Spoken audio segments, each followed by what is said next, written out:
بسم اللہ الرحمن الرحیم۔ گمنام ہیرو کے معزز ناظرین، السلام علیکم۔ آئیے چلتے ہیں کہانی کی طرف۔ یہاں آ کر بیان دو، جرگے کے معمر ترین رکن نے سامنے اشارہ کر کے کہا۔ میں نے اپنی جگہ چھوڑ دی اور جرگے کے اراکین کی طرف چل دیا۔ اس وقت میرے قدم منو وزنی ہو رہے تھے اور ذہن میں خیالات کے ہولناک گرداب چکرا رہے تھے۔ سچ یا جھوٹ، کربناک موت یا زندگی، اس وقت یہی دو سوال ہر خیال کا محور تھے۔ جرگے کے سامنے پہنچ کر مجھے یاد آیا کہ اس اجلاس کے بارے میں سبقت اللہ نے قندوز خان کو اپنے اعتماد میں نہیں لیا تھا۔ میری باتوں نے اس کے دل میں قدرے بدگمانی بھی پیدا کر دی تھی، لیکن سوال یہ سامنے آتا تھا کہ کیا قندوز خان اپنے سردار پر برگشتہ ہو کر ہمارے ساتھ اس حد تک جا سکتا تھا جس حد تک صنوبر خان نے پیش قدمی کی تھی؟ بدقسمتی سے اس سوال کا جواب نہیں میں تھا۔ میں بے بسی سے اپنے برابر میں کھڑے ہوئے قندوز خان کی طرف دیکھ کر رہ گیا۔ یہ جھوٹی ہے، میری زبان غیر ارادی طور پر چل پڑی۔ یہ مجھ پر سراسر بہتان ہے۔ کیا جنت گل بے اعتباری سے داڑھی؟ کس نے کہا پہاڑوں کے انگریزوں کو اس طرح نہ چھانا ہوگا جیسے تم نے میرے بدن کو دیکھا بالا تھا، اور اب تم کہہ رہے ہو کہ میں جھوٹی ہوں؟ اسے خاموش کر دو۔ جرگے کے ایک رکن نے تیوریاں چڑھا کر غصیلے لہجے میں کہا، یہ عورت اپنی بات کہہ چکی ہے، گواہ کے بیان میں دخل انداز ہونے کا حق نہیں ہے۔ اس بد کلامی اور زبان درازی جاری رہی تو ہم ایک ہفتے تک بھی فیصلے پر نہیں پہنچ سکیں گے۔ وہ ہدایت جاری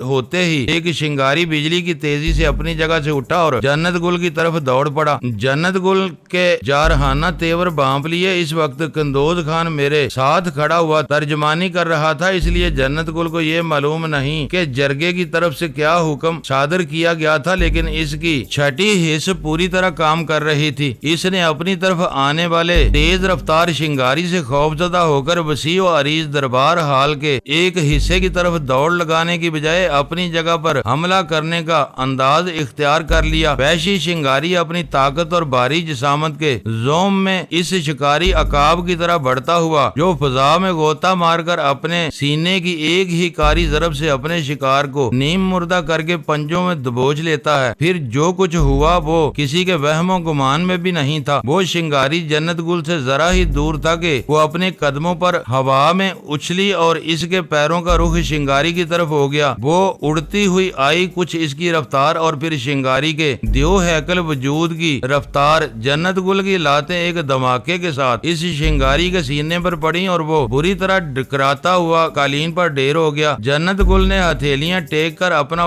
توازن سنبھالا اور بہت پھرتی کے ساتھ اگلے بار کے لیے تان کر کھڑی ہو گئی۔ اس کی برق رفتاری کارکردگی پر کئی لوگوں کے منہ سے بے ساختہ تحیر زدہ آوازیں نکل گئیں۔ جسمانی طاقت اور ہتھیاروں کے بل پر لڑنے والے شنگاریوں کے لیے جنت گل جیسی نرم و نازک لڑکی کی وہ مہارت حیرت ناک تھی۔ وہ سوچ بھی نہیں سکے ہوں گے کہ جنت گل اپنے وجود سے کئی گنا باری حریف کو یوں آنن فانن میں ڈھیر کر دے گی۔ قالین پر گرنے والے شنگاری خفت اور جلاہٹ کے عالم میں قالین سے اٹھا ہی تھا کہ جنت گل نے دوبارہ فضا میں اڑ کر اس پر لاتیں چلائیں۔ اس بار اس نے شنگاری کے سر اور چہرے کو نشانہ بنایا تھا۔ وہ غضبناک گراہٹوں کے ساتھ ایک مرتبہ پھر قالین پر الٹ گیا۔ مجھے خود بھی جنت گل کی اس مہارت کا علم نہیں تھا۔ میری دانست میں ویرا کو مارشل آرٹس پر قابل رشک عبور حاصل تھا اور وہ کئی نازک مواقع پر اس کا بھرپور مظاہرہ کر چکی تھی، لیکن ہر طرف سے گری ہوئی جنت گل نے چند ہی لمحوں میں اپنی مہارت کی داغ بٹھا دی تھی۔ جنت گل ایک جگہ رکنے کی بجائے دونوں ہتھیلیاں کھول کر اس انداز میں اپنے گرے ہوئے حریف کے گرد تھرک رہی تھی کیونکہ گھومتے ہوئے وہ غیر ارادی طور پر قندوز خان کے قریب سے گزری تو اپنے شکار کی طرف متوجہ تھی۔ اس کی پشت قندوز خان کی طرف تھی۔ مان قندوز خان کسی چیتے کی خاموشی سے حرکت میں آیا اور اس نے پیچھے سے جنت گل کی داہنی کن پٹی پر اپنا فولادی ہاتھ جڑ دیا۔ جنت گل ایک چیخ کے ساتھ لڑکھڑا کر قالین پر گری اور وہیں ساکت ہو گئی۔ قندوز خان کی مردانہ ضرب نے اسے بے ہوش کر دیا تھا۔ گوہر جان دوڑ کر اس کے بدن سے لپٹ گئی۔ ایک بے بس اور کمزور عورت کے خلاف دو دیو پیکر شنگاریوں کو محاذ آرائی شرمناک تھی، لیکن وہاں اس کھلی ہوئی داندلی اور بے رحمی پر احتجاج کرنے والا کوئی نہیں تھا۔ قندوز خان بے پروایانہ انداز میں اپنی جگہ پر لوٹ آیا۔ جنت گل سے مار کھانے والا شنگاری قالین سے اٹھا تو اس کے چہرے پر کئی خون آلود لکیریں پھیلتی جا رہی تھی۔ جنت گل کے چرمی جوتوں نے اس کا چہرہ خاصا بگاڑ دیا تھا۔ وہ غضبناک انداز میں جنت گل کے بے ہوش جسم کی طرف بڑھا، مگر سبقت اللہ کی درشت آواز نے اسے رکنے پر مجبور کر دیا۔ سبقت اللہ نے تسلسل کے ساتھ کئی تحکمانے فکرے ادا کیے، لیکن قندوز خان نے ان کا ترجمہ نہیں کیا۔ وہ خاموش ہوا تو قندوز خان نے مجھے اپنا بیان جاری رکھنے کے لیے کہا۔ جنت گل بلا شبہ ایک نڈر اور بے باک لڑکی ہے۔ میں نے اس کی جائز تعریف سے اپنا سلسلہ کلام جوڑتے ہوئے کہا، لیکن میرے بارے میں اس نے جو کچھ کہا وہ ایک شرمناک افسانے سے زیادہ نہیں ہے۔ یہ درست ہے کہ پائندہ گل نے مجھے اغوا کروایا تھا۔ عبد الرحیم خان نے مجھے اپنے گھر میں محبوس رکھا تھا اور وہاں میں نے پہلی بار جنت گل کو دیکھا تھا۔ یہ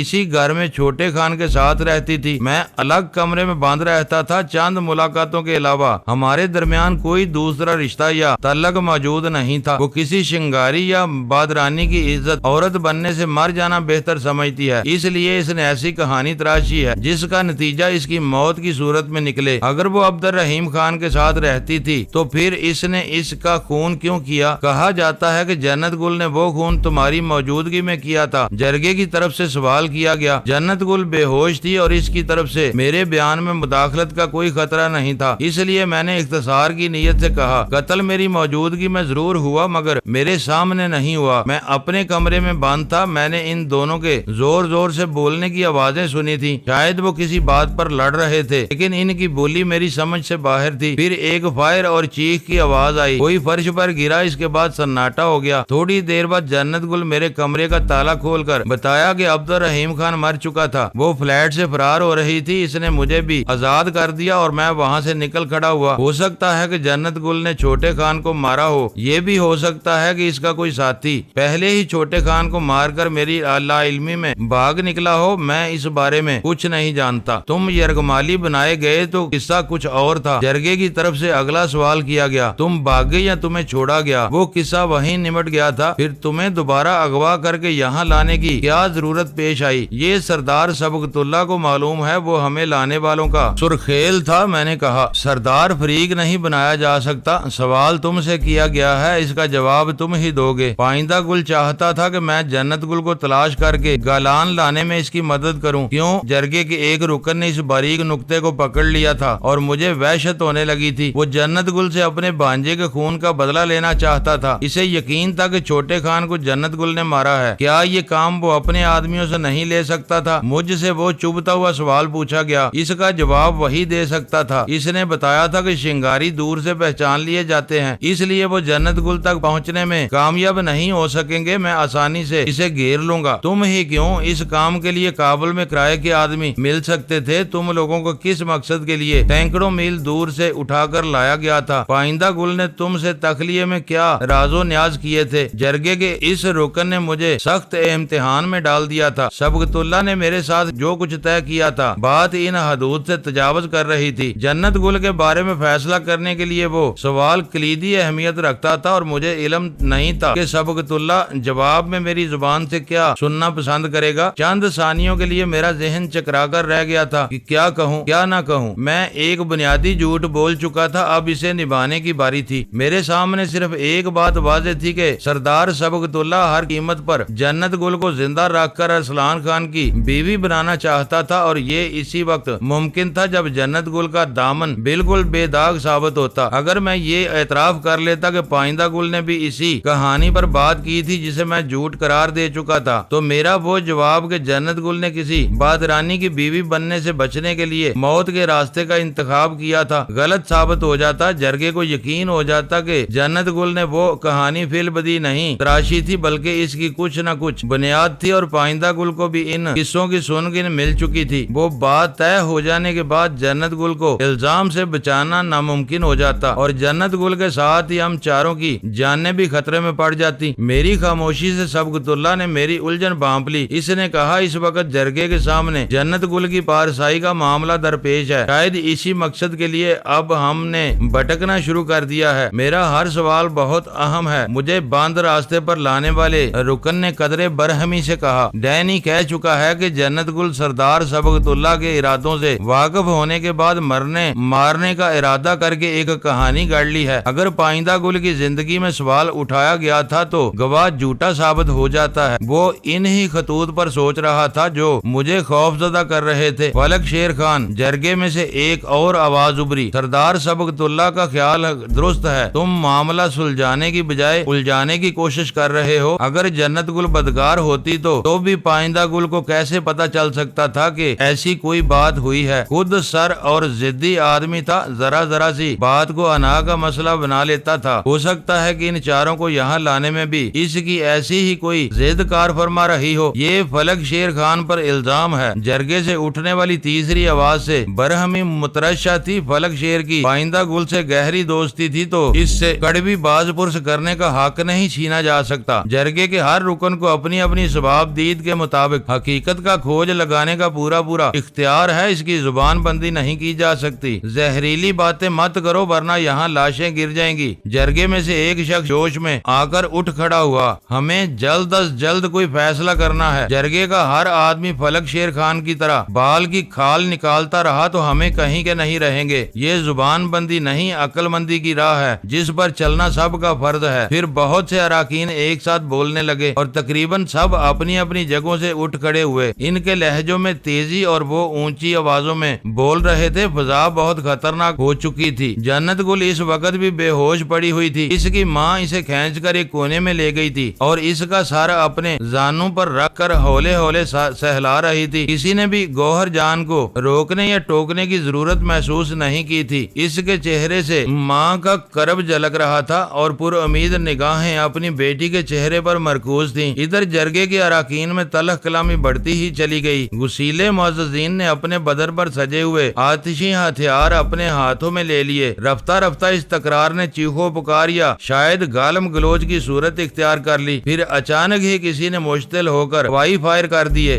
بارود کی بدبو اور سرمئی دھوئیں کی لہراتی ہوئی لکیر چھوڑتی ہوئی گولیاں پھوس کی چھت پھاڑ کر اوپر نکل گئیں۔ جواب میں بیک وقت کئی اور ہتھیار بھی گنگنا اٹھے۔ لمحہ بار بعد وہ سب ہی ایک دوسرے پر آنکھیں نکال کر گراتے ہوئے ہوائی فائرنگ کر رہے تھے۔ فضا میں دھواں بتا جا رہا تھا۔ صورتحال بہت تیزی سے بگڑ رہی تھی۔ چھت کی طرف اٹھی ہوئی آگ اگلتی ہوئی بے رحم نالوں کا رخ کسی بھی لمحے کشادہ چھاتیوں کی طرف ہو سکتا تھا۔ سردار سبقت اللہ غصے میں داڑتا ہوا اپنی مسند سے اٹھ کھڑا ہوا۔ اس کی آواز میں نہ جانے کیا تاثیر تھی کہ فائرنگ کا سلسلہ فوراً ہی موقوف ہو گیا۔ جرگے کے چند لوگوں نے شکایتی لب و لہجے میں سبقت اللہ سے کچھ کہا۔ اس نے تیور بدلے بغیر انہیں جوابات دیے اور پھر بگڑے ہوئے تیور سدھرنے لگے۔ رفتہ رفتہ جرگے کے اراکین نے اپنی جگہ سنبھالنی شروع کر دی۔ چند ثانیوں تک فضا میں ان سب کی ہلکی آوازوں کی بنبناہٹ گونجتی رہی۔ پھر فلک شیر خان نے میری طرف متوجہ ہو کر کہا، میری بات کا جواب دو، پائندہ گل نے تنہائی میں تم سے کیا باتیں کی تھی؟ قندوز خان سے فلک شیر خان کے سوال کا ترجمہ سن کر میں نے اندازہ لگا لیا کہ بگڑی ہوئی صورتحال کو سنبھالنے کے لیے سبقت اللہ کو اپنے حریفوں کا حق تسلیم کرنا پڑا تھا۔ جرگے میں ہڑبونگ اور افراتفری پھیلنے کے باوجود میرے سر پر مسلط سوال نہیں ٹالا جا سکا تھا۔ ان لوگوں کی باہمی تکرار کی وجہ سے مجھے اس بارے میں سوچنے کا موقع مل گیا تھا، اس لیے دوسری بار میں نے زیادہ وقت لیے بغیر کہنا شروع کر دیا، بات بہت عجیب سی ہے۔ میں اس کا ذکر زبان پر لا کر مرحوم پائندہ گل کی روح کو شرمانے سے گریز کر رہا ہوں، اب مجبور کر دیا گیا ہوں تو بولنا پڑ رہا ہے۔ تم پائندہ گل کی روح کے شرمانے کی فکر نہ کرو، فلک شیر خان نے تلخی سے کہا۔ اس کی ہمدردی میں یہاں اب تک جو کچھ کہا گیا ہے وہ قالین میں لپٹے ہوئے جوتوں سے کم نہیں تھا۔ تمہارے بیان سے اس میں کوئی کمی بیشی نہیں ہوگی کیونکہ تم باہر کے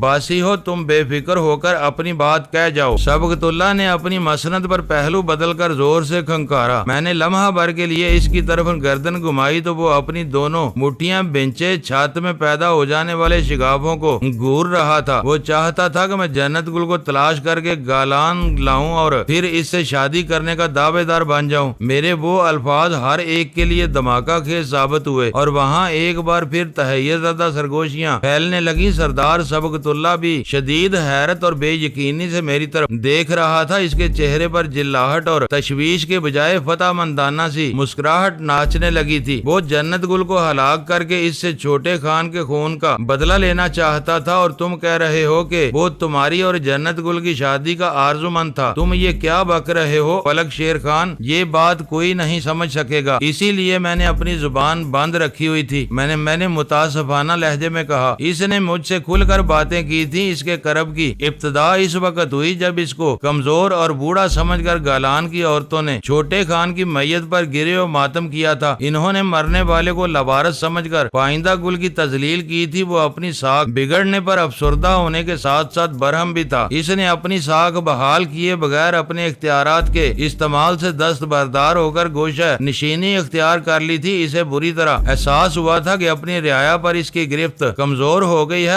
اپنے جاہ و جلال کی بحالی کے لیے وہ عبد الرحیم خان کی قاتلہ کو گالان لانا چاہتا تھا، مگر اس کے دل میں اپنی بیٹی کے لیے نرم گوشہ بھی موجود تھا۔ اس نے مجھے سمجھایا کہ جب جنت گل کو مجرم قرار دے کر موت کی سزا سنائی جائے تو میں اس سے شادی کی خواہش کا اظہار کروں، ساتھ ہی اس کی طرف سے چھوٹے خان کا خون بہا دینے کی پیشکش کروں۔ وہ 5 لاکھ کے خون بہا کا مطالبہ کرے اور میں اسے فوراً مان لوں۔ یہ رقم وہ مجھ کو خفیہ طریقے سے خود ہی فراہم کرتا اور میں کھلے جرگے میں رقم اس کے حوالے کر کے جنت گل کو حاصل کر لیتا۔ اس طرح اس کی ساکھ بحال ہو جاتی اور جنت گل بھی موت کے چنگل میں جانے سے بچ جاتی۔ مگر تم شادی شدہ ہو۔ اپنے سوال کا جواب آنے پر فلک شیر خان بہت زیادہ نادم نظر آنے لگا تھا۔ تم نے یہ بات کیسے مان لی؟ شنگارا ویلی میں انتقام یا خون بہا کا قانون رائج ہونے کے باوجود خون بہا لینے یا دینے کی کوئی روایت نہیں رہی ہے۔ پھر 5 لاکھ کی رقم پوری وادی میں کوئی نہیں دے سکتا تھا۔ میں نے اپنی کہانی کا تانا بانا ان باتوں کے گرد بنا تھا جو میں سنتا چلا آیا تھا، اس لیے میں نے اطمینان سے کہا۔ میری بیوی بھی یہاں موجود تھی۔ میں نے پائندہ گل سے سب کچھ کہا، مگر وہ انا پرست اور ضدی آدمی تھا، اپنے سر میں سما جانے والی ہر بات کو ہر قیمت پر پورا کرنا چاہتا تھا۔ اس نے کہا کہ میں ایک نہیں بلکہ 4 شادیوں کا حق رکھتا ہوں، میرے پاس کوئی دوسرا راستہ نہیں تھا۔ اپنی بات مان لینے کی صورت میں وہ مجھے 5 لاکھ کا خفیہ انعام بھی دیتا۔ ایک طرف جنت گل جیسی حسین و جمیل دوشیزہ اور 5 لاکھ کے ساتھ باعزت آزادی کا راستہ تھا، دوسری طرف ہم چاروں کی حادثاتی موت کا خطرہ تھا۔ مجھے اس کی خواہش کے سامنے سر جھکانا پڑا۔ یہ اور بات ہے کہ پھر حالات بدلتے چلے گئے اور اس کی سوچی ہوئی کوئی بات پوری نہ ہو سکی۔ میں دوبارہ اس سے نہیں مل سکا۔ شاباش! سبقت اللہ کی تحزین امیز آواز گونجی۔ تم نے اس حقیقت پر سے پردہ اٹھایا ہے جو میری آنکھوں سے بھی اوجھل تھی۔ کسی قاتل سے خون بہا لے کر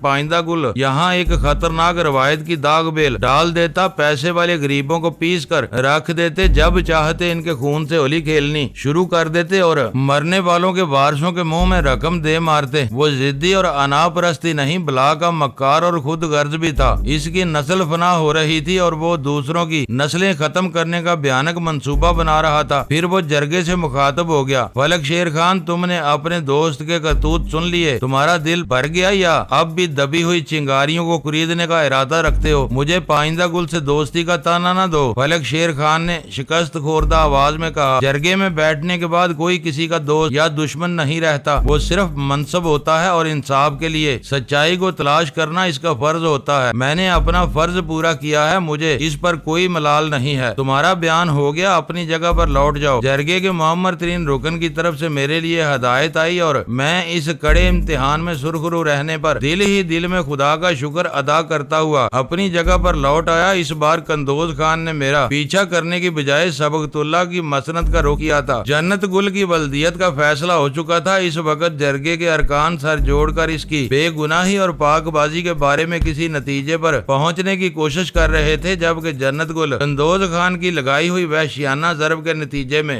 بدستور بے ہوش تھی اور اس کی گونگی ماں ایک علیحدہ گوشے میں اسے سنبھالے ہوئے بیٹھی تھی۔ زغیم خان کسی یتیم اور لوارث کی طرح اکیلا بیٹھا ہوا خالی خالی نظروں سے ادھر ادھر دیکھ رہا تھا۔ تم بہت گہرے نکلے۔ میرے واپس لوٹتے ہی ویرا پھٹ پڑی۔ اگر پائندہ گل نے تمہیں جنت گل سے شادی کرنے پر مجبور کیا تھا تو یہ بات چھپانے کی کیا ضرورت تھی؟ تم تو شاید شادی سے پہلے ہی اسے حاصل کر چکے تھے۔ اس وقت تمہیں کس نے روک لیا تھا؟ جو شادی پر ہم میں سے کوئی تمہارے آڑے آتا۔ خرافات سے پرہیز کرو۔ میں آنکھیں نکال کر گرایا۔ میرے اور جنت گل کے تعلق کے بارے میں اب تم ایک لفظ بھی نہیں بولو گی۔ تم دیکھ چکی ہو کہ یہ انتہا پسند لوگ ذرا ذرا سی بات پر وحشت اور بربریت کے مظاہرے پر اتر آتے ہیں۔ شادی والی بات میرے ذہن کی پیداوار ہے۔ پائندہ گل نے ایسی کوئی بات نہیں کی تھی۔ اس بارے میں ہم بعد میں بات کر سکتے ہیں۔ فی الحال اس بات کو غنیمت سمجھو کہ یہاں سب کچھ سبقت اللہ کے منصوبے کے مطابق ہوا۔ اس کے پروگرام میں خلل پڑتا تو ہم دشواریوں میں گر سکتے تھے۔ بلا وجہ غصہ نہ دکھاؤ، ویرا معروب ہوئے بغیر بولی، تمہارا رول ختم ہو جانے کے بعد اب کوئی بھی ادھر متوجہ نہیں ہے۔ قندوز خان سمیت ہر شخص اپنے اپنے دندے میں مصروف ہو چکا ہے۔ میں یہ بات مان ہی نہیں سکتی کہ تم نے اس وقت کے ذہنی دباؤ میں وہ کہانی فل فور گڑی ہوگی۔ اس میں کچھ نہ کچھ حقیقت ضرور رہی ہوگی۔ تم نے ہم تینوں کو اندھیرے میں رکھ کر اپنا کھیل کھیلنے کی جو کوشش کی ہے اس پر تمہیں شرم آنی چاہیے۔ ہمارے یہاں مرد کو 4 شادیوں کا حق حاصل ہے۔ غزالہ نے ویرا سے مخاطب ہو کر اداسی سے کہا، کوئی مرد اپنے اس حق کو استعمال کرنے پر تل جائے تو عورت اسے کسی قیمت پر باز نہیں رکھ سکتی۔ تم بھی اس کی باتوں میں آ کر بہک رہی ہو۔ میں نے حیرت اور بے بسی سے غزالہ سے کہا، میں جرگے کے سامنے پائندہ گل کی اصل باتیں دہرا کر تباہی کا خطرہ مول نہیں لے سکتا تھا۔ میں قسم کھا رہا ہوں کہ میں نے جو کچھ کہا وہ من گڑت تھا، اس کا حقیقت سے دور کا تعلق بھی نہیں تھا۔ تم بلا وجہ آزردہ ہو رہی ہو۔ قسم کھانے کے بعد میں کچھ نہیں کہہ سکتا۔ سلطان شاہ نے ملامت آمیز لہجے میں کہا، تم نے جو کچھ کہا وہ حقیقت سے بہت قریب معلوم ہوتا ہے۔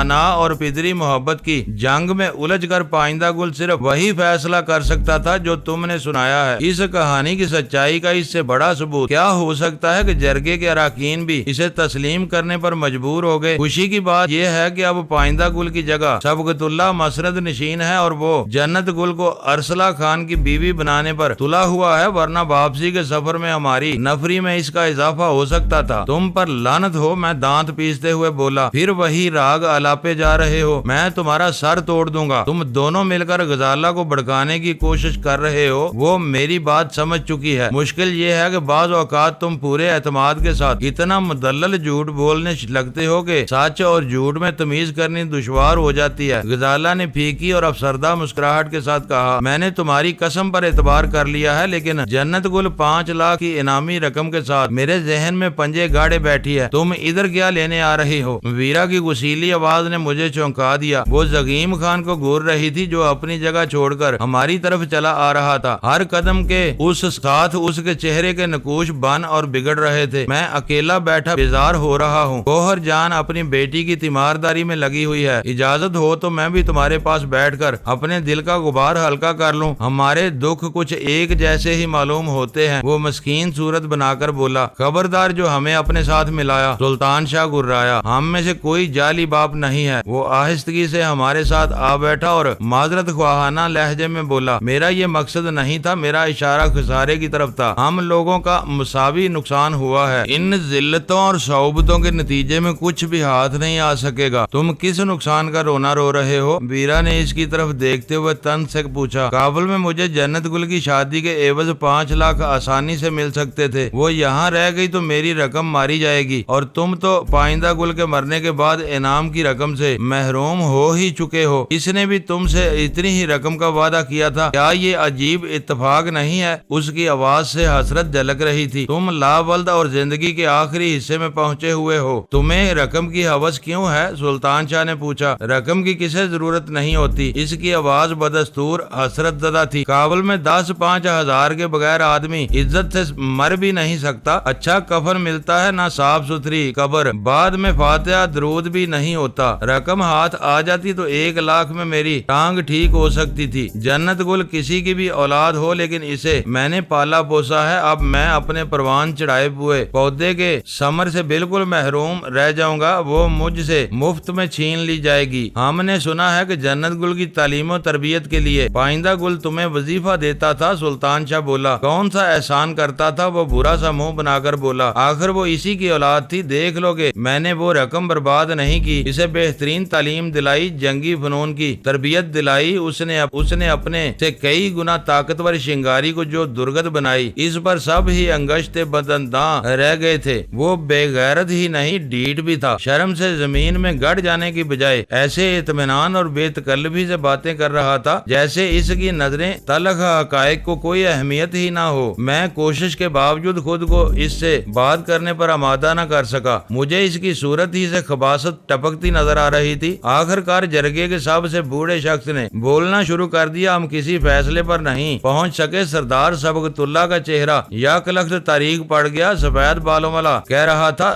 دونوں کا بیان برابر ہے، ایک کا اعتراف اور دوسرے کا انکار انصاف کے لیے ناکافی ہے۔ تینوں عورتوں کو یہاں سے بھیج دیا جائے، ہم جنت گل کے ہوش میں آنے کا انتظار کریں گے۔ اس سے پوچھ گچھ کے دوسرے دور کے بعد ہی کوئی فیصلہ ہو سکے گا۔ میرے لیے وہ اعلان غیر متوقع ہی نہیں، سنسنی خیز بھی تھا۔ صبغت اللہ جرگے کے اراکین پر اپنی مرضی تھوپنے میں ناکام رہا تھا۔ پتہ نہیں وہ لوگ جنت گل سے مزید کیا پوچھنا چاہ رہے تھے۔ بوڑھے نے ویرا اور غزالہ کو وہاں سے بھیجنے کی ہدایت دے کر بات کو مزید الجھا دیا تھا۔ مردانہ محفل میں شاید جنت گل سے زیادہ ہی کھلی باتیں ہونے والی تھی۔ جرگے کی ہدایت پر قندوز خان سرگرم ہو گیا۔ ایک شنگاری ہمارے سروں پر مسلط ہوا۔ وہ ویرا اور غزالہ کو اپنے ساتھ لے کر گوہر جان کی طرف گیا، پھر ان تینوں عورتوں کو دربار حال سے باہر لیتا چلا گیا۔ دو شنگاریوں نے جنت گل کے منہ پر پانی کے چھینٹے مار کر اسے جلد از جلد ہوش میں لانے کی کوششوں کا آغاز کر دیا تھا۔ تھوڑی دیر بعد جنت گل ہوش میں آتے ہی بدک کر قالین سے اٹھی تھی، لیکن تبرا کر دوبارہ وہیں بیٹھنے پر مجبور ہو گئی۔ وہ پھٹی پھٹی نظروں سے چاروں طرف دیکھ رہی تھی۔ چند ثانیوں بعد اس کی اعصابی قوت بحال ہوئی تو شنگاریوں نے اسے اس کے قدموں پر کھڑا کر کے کچھ کہا۔ جنت گل اور ان دونوں کے درمیان بات مکالمات کا تبادلہ ہوا۔ پھر جنت گل جرگے کی طرف چل دی۔ شاید اسے جان کر اطمینان ہوا تھا کہ اس کے بارے میں کوئی فیصلہ نہیں کیا جا سکا تھا۔ جھوٹ اور سچ ایک دوسرے میں گڈ مڈ ہو کر رہ گئے تھے۔ جنت گل کے پہنچنے کے بعد جرگے میں سے ایک شخص نرمی سے بولنے لگا، کسی فیصلے پر پہنچنے کے لیے ہم تم سے کچھ اور بھی پوچھنا چاہتے ہیں۔ میں تیار ہوں، جنت گل نے اپنے دائیں بائیں نگاہیں دوڑاتے ہوئے کہا۔ وادی کا نباز اعظم تمہاری کلائی کی دھڑکتی ہوئی راگ پر انگلیاں رکھ کر سچ اور جھوٹ کا فیصلہ کرے گا، اسی شخص نے کہا۔ جب عورت کوئی خطا کرتی ہے تو اس کے سانسوں میں ایک اور دھڑکن جنم لیتی ہے۔ شنگارا ویلی کا نباز دوہری دھڑکن کو پہچاننے میں ید طولہ رکھتا ہے۔ اب وہی سچ اور جھوٹ کا فیصلہ صادر کرے گا۔ جنت گل کے چہرے پر وحشت لہرانے لگی۔ اسے میری نبض میں میرے دل کی دھڑکن کے سوا کچھ نہیں ملے گا، اس نے تیزی سے کہا۔ میں دوسری دھڑکن سے چھٹکارا حاصل کر چکی ہوں۔ شہروں کے لیے یہ باتیں بہت پرانی ہو گئی ہیں، اس طرح تم کبھی بھی انصاف نہیں کر سکو گے۔ میں گناہگار تھی، میں جو کچھ کہہ رہی ہوں وہ مان لو، یہی انصاف ہوگا۔ یعنی تم نے اس کا خون کر دیا؟ اس نے حیرت اور تیزی کے ساتھ پوچھا۔ اس طرح بات واضح ہو سکتی ہے کہ تو تم یہی سمجھ لو، جنت گل نے آہستگی سے کہا۔ پھر تم اعتبار کے قابل نہیں ہو۔ وہ ایک دم ہی تیش میں آ گیا۔ گوہر جان بھی یہی کر سکتی تھی، وہ پائندہ گل کے گناہ کا ہر نشان مٹا سکتی تھی۔ اس نے ایسا کیا ہوتا تو آج یہی یہ جرگہ منعقد کرنے کی ضرورت پیش نہیں آئی ہوتی۔ کوئی عورت اپنی اولاد کا خون نہیں کر سکتی، جو ایسا کرے اس کے قول و فعل پر بھروسہ نہیں کیا جا سکتا۔ تم نے اپنی باتوں سے خود کو کسی اعتبار کے لائق نہیں چھوڑا۔ تمہارا مقصد صرف اور صرف اس وادی کے باسیوں کو ذلیل اور رسوا کرنا ہے۔ ہم تمہارے اعتراف کو مسترد کرتے ہیں، یہ سراسر جھوٹ ہے۔ تم نے پائندہ گل کے یرغمالی کی خلوت میں رسائی حاصل کی تھی۔ یرغمالی خود انکاری ہے، تم ناقابل اعتبار ہو اور یہی ہمارا فیصلہ ہے۔ پہلے جرگے کی کاروائی رینگ رینگ کر آگے بڑھ رہی تھی۔ فیصلہ ہونے کا وقت آیا تو بات اتنی تیزی سے آگے بڑھی کہ سب ششدر رہ گئے۔ لوگوں نے اپنی جگہ چھوڑ دی۔ دربار حال کی فضا میں ملی جلی آوازیں گونجنے لگیں۔ صبغت اللہ کا چہرہ مسرت سے دمک اٹھا۔ جنت گل غصے اور مایوسی کے عالم میں پشتو اور انگریزی میں چیخ رہی تھی اور اسے ہوش میں لانے والے دونوں شنگاری اسے کشاں کشاں دروازے کی طرف لے جا رہے تھے۔ میں عقل اور دانش کی فتح پر جرگے والوں کو مبارکباد دیتا ہوں، صبغت اللہ اونچی آواز میں اپنی بولی میں کہہ رہا تھا، اور قندوز خان مسرت بری آواز میں مجھے بتا رہا تھا پائندہ گل کی بیٹی کو پاک باز قرار دے کر جرگے نے اپنی داغ بٹھا دی ہے۔ اب جنت گل بادرانیوں کی امان میں رہے گی۔ میں ارسلہ خان کا وارث ہوں، میں نے اس کی طرف سے جنت گل کو مانگنے میں پہل کی ہے، اب یہ اسی کی بیوی بنے گی۔ میں پھر کہہ دیتا ہوں کہ ارسلہ خان کے معاملے میں پائندہ گل نے بدنیتی کی تھی۔ وہ ہر قیمت پر اپنے بانجے کو بچانا چاہتا تھا، اس لیے اس نے وادی کے نباز اعظم کی مدد نہیں لی۔ وہ آ جاتا تو عبد الرحیم خان اور ارسلہ خان کی نبضیں تھام کر ایک پل میں بتا دیتا کہ ان دونوں کمواروں میں سے کس نے زرتاج کے ساتھ زیادتی کی تھی، ارسلہ خان کے ساتھ۔ آج جیسا انصاف نہیں ہوا، اس کے لیے امان دی جائے۔ میں سردار ہوں اور اس کا وارث بھی، یہ میری انصاف پسندانہ آرزو ہے، اسے پورا ہونا چاہیے۔ یہ بڑی بات ہے کہ تم سردار ہوتے ہوئے بھی اسے امان دینے کا اپنا حق استعمال کرنے کی بجائے ہم سے التجا کر رہے ہو۔ سفید بالوں والے معمر ترین شنگاری نے کہا، میں اس جرگے کی طرف سے اعلان کرتا ہوں کہ ارسلہ خان ہمارا بھائی ہے، اس کے لیے پوری وادی کھلی ہے، اسے یہاں امان ملے گی۔ اب جرگہ ختم ہوتا ہے۔ دیو پہ کر شنگاری جپٹ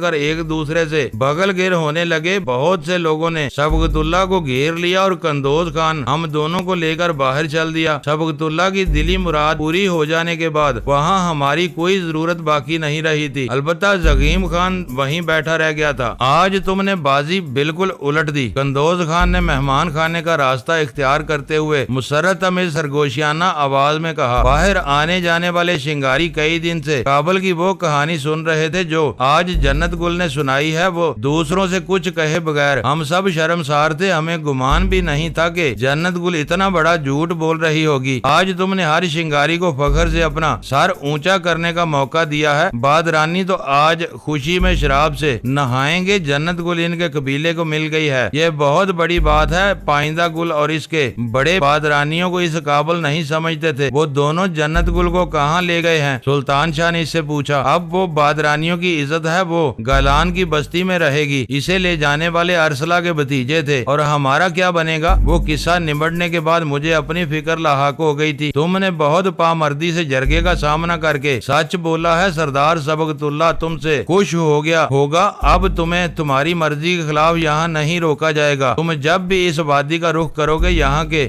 بچے کو اپنا دوست بلکہ احسان مند پاؤ گے۔ صبح تک جنت گل کی زہر فشانی کے گنے چنے لوگ ہی واقف تھے، لیکن جرگے کے بعد سب کو معلوم ہو جائے گا کہ جنت گل نے ان کے لیے کیسی بھیانک رسوائی کا سامان کیا تھا۔ تم حقیقت بیان نہ کرتے تو سب کچھ خاک میں مل جاتا۔ ویرا اور غزالہ کو توقع نہیں تھی کہ ہم جرگے سے اتنی جلدی واپس لوٹ آئیں گے۔ ویرا نے اپنی فکر مندی رفع کرنے کے لیے شراب نوشی شروع کر دی تھی۔ غزالہ منہ لپیٹے بستر پر دراز تھی، گوہر جان وہاں موجود نہیں تھی۔ کیا فیصلہ ہوا؟ تم لوگ بہت جلد فارغ ہو گئے؟ ہمیں دیکھتے ہی غزالہ نے بستر چھوڑ کر پوچھا۔ جنت گل کو جھوٹا قرار دے دیا گیا، اب وہاں سب خوشیاں منا رہے ہیں، سلطان شاہ نے منہ بنا کر کہا، کیونکہ قندوز خان ہمیں چھوڑ کر مہمان خانے کے دروازے سے ہی واپس لوٹ گیا تھا۔ ہم لوگوں کے آنے کے بعد وہاں کیا ہوا تھا؟ ویرا نے متجسس لہجے میں پوچھا۔ سلطان شاہ اسے جرگے کی بقیہ کاروائی کے بارے میں بتانے لگا اور میں بستر پر دراز ہو گیا۔ معزز ناظرین، لائک کریں، شیئر کریں اور کمنٹس باکس میں پاک آرمی زندہ باد، پاکستان پائندہ باد کا نعرہ ضرور درج کر کے اپنے ملک پر فخر کریں اور پاکستان کی بنیادیں مضبوط کرنے میں اپنا کردار ادا کریں۔ ویڈیو دیکھنے کا شکریہ۔ معزز ناظرین، اپنا خیال رکھیے گا اور ہمارے چینل کا بھی۔ ISI پاک آرمی زندہ باد، پاکستان پائندہ باد۔